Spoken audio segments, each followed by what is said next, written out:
আমার নবী বলেন, লোহায় যেমন পানির স্পর্শে জং ধরিয়া যায়, মরিচা পড়িয়া যায়, মানুষ গুনাহের কারণে মানুষের কলবে দাগ পড়ে যায়, মরিচা পড়ে যায়।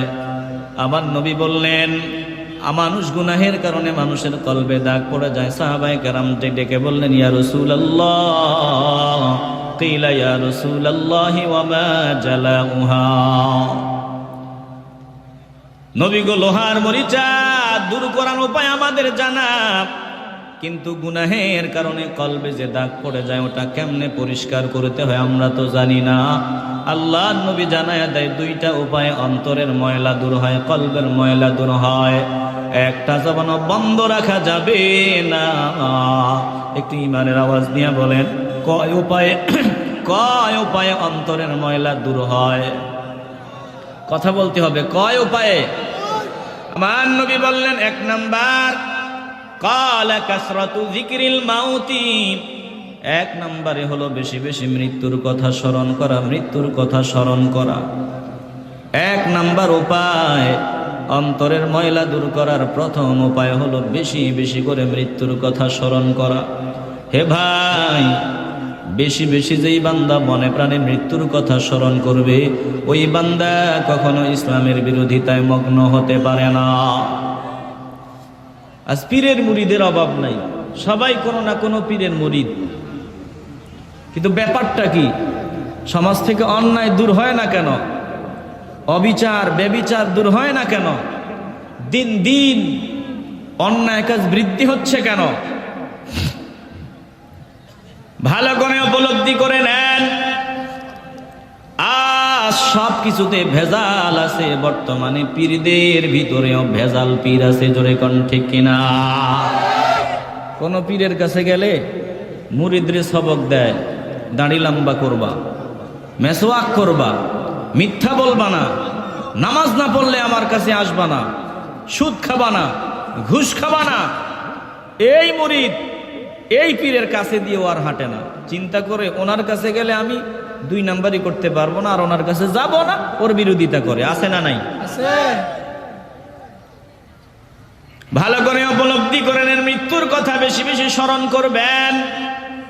ওই যে পীরের কাছে মুরিদ হইতে গেছে, আল্লাহর ওলি মুরিদকে সবক দিয়ে দিলেন, বাবা বেশি বেশি মরণের কথা স্মরণ করবা, বেশি বেশি মরণের কথা স্মরণ করবা।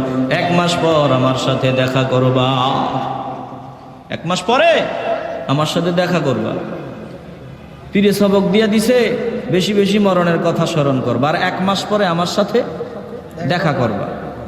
1 মাস পর মুরিদ পীর সাহেবের সামনে গিয়ে হাজির। পীর সাহেব আগাগোড়া ভালো করে নজর দিয়া দেখে, আমার মুরিদ আগে আসিল 1 মন, এখন 2 মন হয়ে গেছে।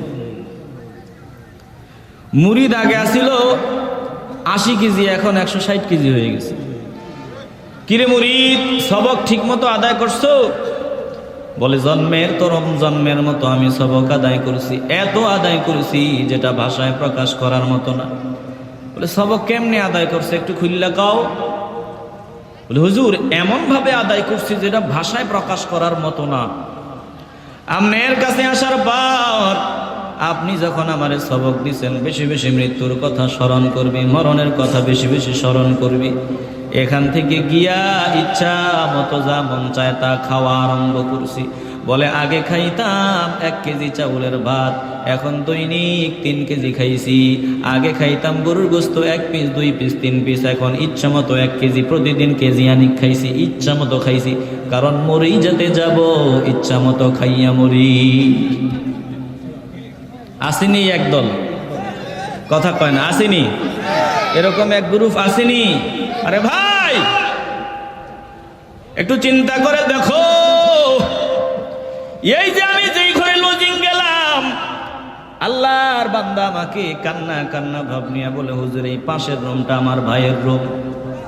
আমার ভাই বিয়ে করার মাত্র 17 দিন পর স্ট্রোক করে দুনিয়া থেকে বিদায় হয়ে গেছে। বিয়ে করার মাত্র 17 দিন পর দুনিয়া থেকে বিদায় হয়ে গেছে।